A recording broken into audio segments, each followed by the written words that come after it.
Star Wars Squadrons is an actual tragedy. The game is good. Not great, but good. The game was, or rather is, a fantastic idea.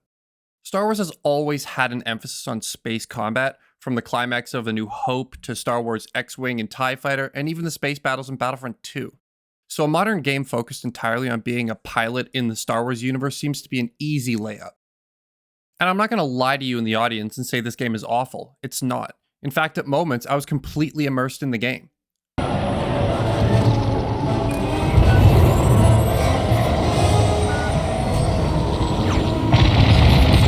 However, in a short-sighted decision, the developers seem to focus heavily on the multiplayer, which in theory is a good idea, because it's undeniable how cool a 5v5 Star Wars space combat game would be.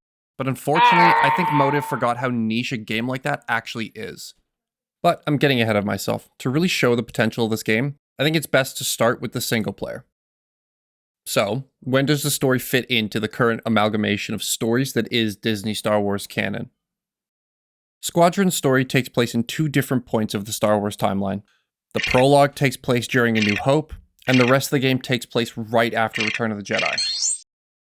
Now, I'm also not going to say that the story of this game is breaking new ground. It's the Star Wars standard of bad guys are building a super weapon and you have to stop it.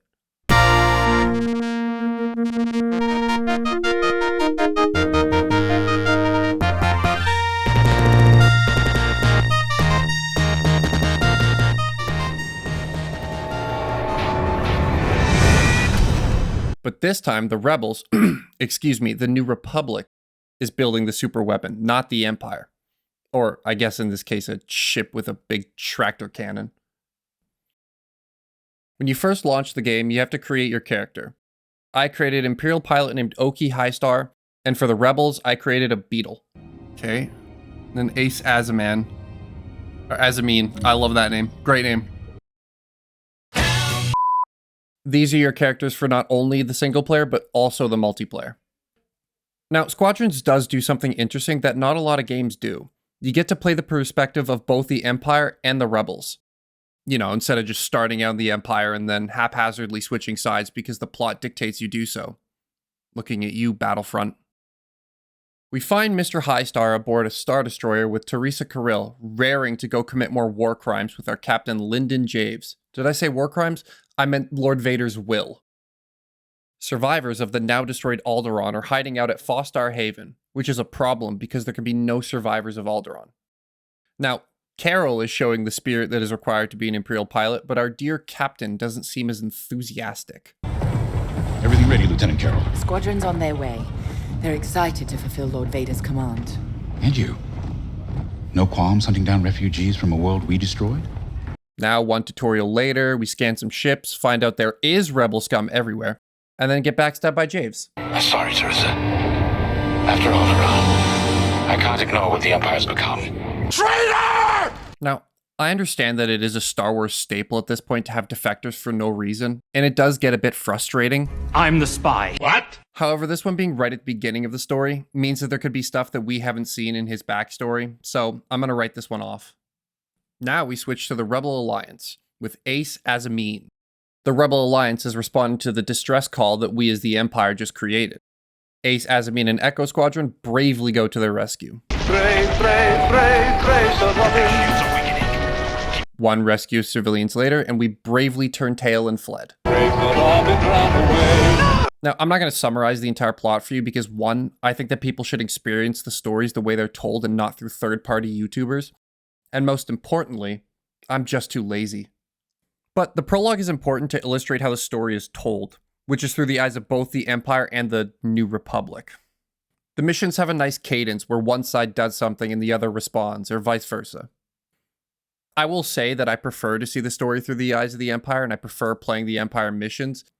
And it is more than just because the New Republic squadron is just insufferable. Pleasure fighting beside you.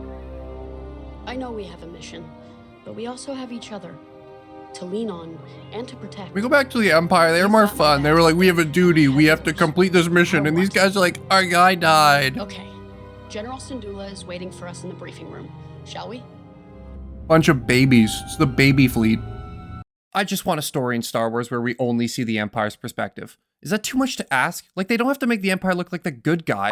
One of the features of the story is, in between missions, you can talk to members of your squadron in the hangar before and after mission briefings. Although I don't care about these conversations, the minor world building that they provide is a nice touch for those who care. Like that Keo in Vanguard Squad was a Starship racer, or that Varco Gray, the captain of Titan Squadron, has a husband. It's great to be in the Empire today.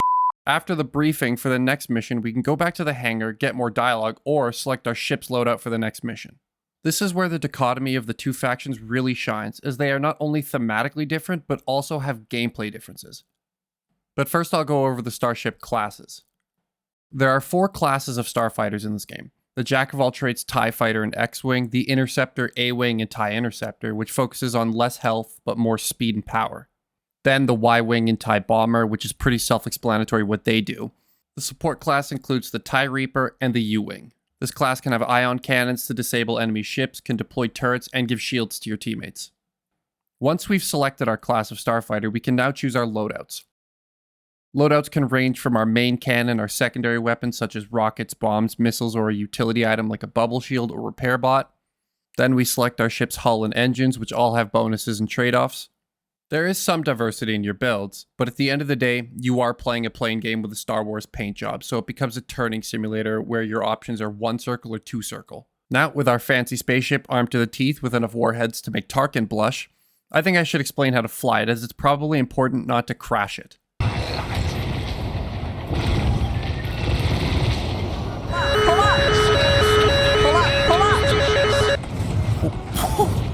Oops.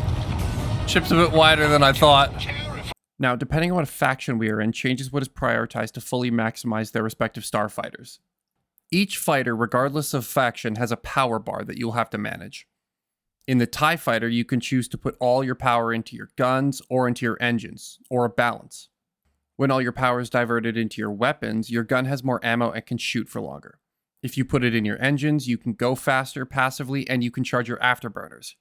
Now you need afterburners because that's what lets you drift. Drifting is important so you don't spend all day in turning fights with your enemies. Now the rebels have a third bar where you can divert more power to your shields. And I think that's pretty self-explanatory. Now you can also divert where your shield's power is going, either to your front, to your back, or balance between the whole ship. And you might be sitting there thinking, well, that's not fair. The Imperial pilots just get screwed over because they don't have a shield. But I forgot to mention the Imperial fighters get access to Shunting. Shunting gives the Imperial pilots the ability to drain one of the bars to 0 to overcharge the other. So for example, if you're trying to utilize more speed to get away from something and you don't need to shoot, then fully drain your guns for the engine. Now, this does require a lot more brain power than the Rebel fighters, but that's okay, because true sons and daughters of the Empire are smart enough. Now, universal to all fighters is the necessity for throttle control, so you don't end up like this. I am not in control of my boat. I'm not in control of this. The lion is concerning himself with the boat.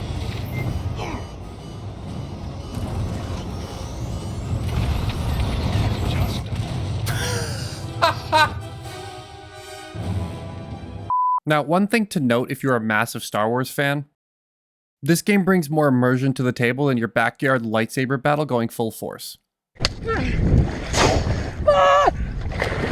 One thing you may notice is this game has no third-person camera, meaning you are always locked to the perspective inside the cockpit. Holy shit, dude, I gotta have a long fucking neck to be doing this. And see you on the other side. You can feel it, right? Chaos on every side. And the devs clearly understood the potential for something that every Star Wars fan wants. Something so nauseatingly obvious. Something that would have motion to make you sick. This game is fully playable in VR. This is Vanguard 3 standing by. Vanguard 5 standing by. Vanguard 2 standing by.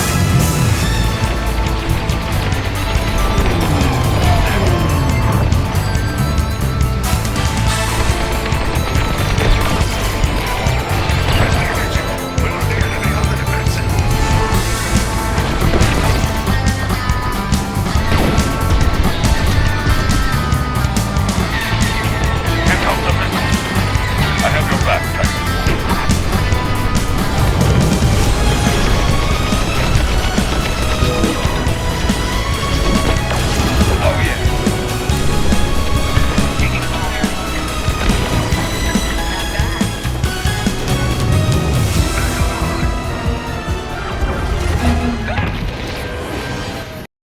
This game also has full HOTAS support, and for those of you under the age of 40 and don't have a fixation on DCS, it's a flight stick and throttle. But all of this immersion leads me to the fundamental flaw of this game. With all of this immersion comes some unfortunate drawbacks. First of all is the skill floor to be a pilot. What I mean by skill floor, for those who haven't heard the saying skill floor and skill ceiling. Skill floor is the amount of skill required to be able to do the basic things. For example, the skill floor for playing a game like hockey is the ability to skate and control the puck with a stick. Damn! Come on, bro. The skill ceiling is the discrepancy between the best at something and the worst at something. Ronaldo, oh, For Squadrons, the skill floor, in my opinion, is being able to manage your throttle and not crash. Oh shit. Ow. If you play with a controller, throttle and roll are bound to the left stick, meaning that a lot of the time I was rolling while trying to throttle down to turn. This is because to turn faster, you have to throttle to half. Now, is the game unplayable with a controller? No, I was able to do it just fine. I got pretty used to the controls after about an hour of playing. But throughout my whole playthrough, just like with sim racing games, I felt like there was a peripheral that would have made this a lot more enjoyable. Managing power in the throttle while getting dizzy spinning in circles is the barrier to entry for this game. Now, this is where a lot of issues start to show. Criterion or EA or whoever wanted this game to be another in the long line of games as a service. Customize your pilot, customize your starfighter, and show it all off in the multiplayer. But that only works if there is a player base. And to my and many other gamers who love the arcade playing game genre's dismay, it will never be as popular as mainstream games such as Call of Duty. And you might say, how's that possible? They slapped Star Wars on the box. Well, it's evident by the player count that the core game identity is just not enough to sustain a player base the way Battlefront 2, for example, can. And all of those gameplay mechanics and the immersion have sort of lost when you turn that into a small-scale 5v5 dogfighter. If we look at a game like Battlefront 2, it works because of the spectacle. You are immersed in a grand 20v20 match. But as I said, Squadrons cannot facilitate that experience, as the player base will always be smaller than a game like Battlefront. Arcade shooters have a bigger player base than arcade dogfighters do. Sitting in the cockpit with all the flashing lights and displays are cool, but Battlefront feels like a battle from the movies. The music, the massive explosions, the armies, all of the immersive stuff that may present itself as inaccurate, like a clone trooper carrying a sequel-era blaster, are all forgotten in the scale of it all. All the attention to details and immersion in Squadrons is sort of lost in translation, and that translation being the ease of use. An arcade shooter such as Battlefront is much more enticing to the casual gamer than a 5v5 quasi-sweatfest where I care about my rank. I am, however, not being entirely fair to EA and Criterion. Somewhere along the way, they realized that the live service model was not the correct move for Squadrons, as the game explicitly launched as a self-contained $40 game. That means there was never any major updates or post-launch content for this game. Per CFO Blake Jorgensen, we designed this game to really focus on what we heard from consumers, which is one of the greatest fantasies, to be able to fly an X-Wing or a TIE fighter and be in a dogfight. So it doesn't have the breadth of some of our games, but it is still an incredible game. That's why we choose to price it at a slightly lower level, to also allow access to as many people as possible who have that Star Wars fantasy. Now, if I may speculate, I think that somewhere late into the development of this game, they saw the absolute train wrecks that were Anthem and Fallout 76, coupled with the 2017 Battlefront 2 loot box fiasco, decided to make the game a non-live service model. Now, maybe I'm wrong, but to me it seems like the move to a self-contained game was later in development, as if it was actually destined to be a self-contained experience from the start. I don't think the multiplayer would have been a primary or even a tertiary focus. In my opinion, Squadron should have looked to games like Project Wingman and Ace Combat for inspiration. Both of these games' campaigns are focused on replayability. You can go back to earlier missions with better planes to try and get higher scores. Try out different planes and loadouts to solve the mission more efficiently. Squadrons, I didn't really have the same feeling. There was no real incentive for me to want to go back and play the missions again. Sure, there are medals and challenges in the missions I could go back for if I wanted to 100% it, but it just felt bland to me. There were no missions that made me want to go back and try out a different loadout to see if I could complete it easier. And the missions themselves, I never felt the same spectacle that I did when I play missions in Wingman or Ace Combat. And even when there is a spectacle at the end of Squadrons, it feels almost rushed. There's no epic orchestra like Ace Combat, or an orange filter and then an epic orchestra like Project Wingman. Seriously though, I can't recommend these two games enough. Project Wingman and Ace Combat 7 are amazing titles. Squadrons has a mediocre boss fight you don't really care about, and then a mini trench run. Even when you're fighting a Star Destroyer as the Rebels, it feels less of a spectacle than it probably should be.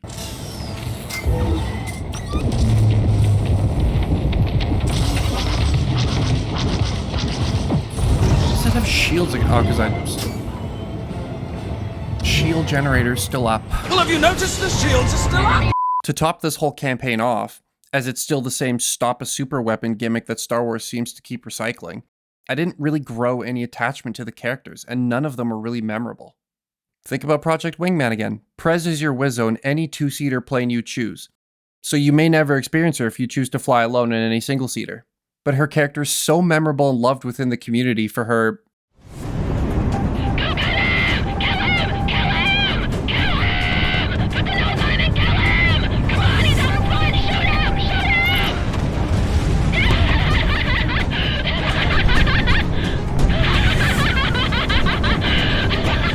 that people have modded the game so that she's always with you no matter what. No character in Squadrons makes me want to interact with them. The game gives you the option to, of course, but thankfully doesn't force you. And thank God for that.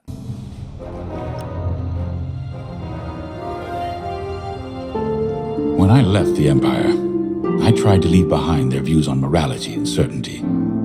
The core of Imperial doctrine is being certain that what you're doing is right. All of the campaign feels just so mediocre. I believe this is because the initial plan for the campaign was to be an onboarding process or tutorial for the multiplayer. But in the development, they switched to more focus on the campaign.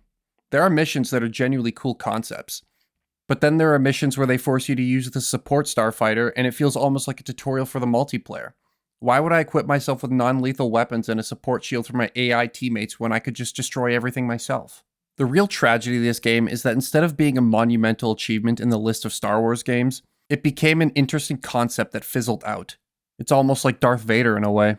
A promising concept only to become a shell of what it could have been.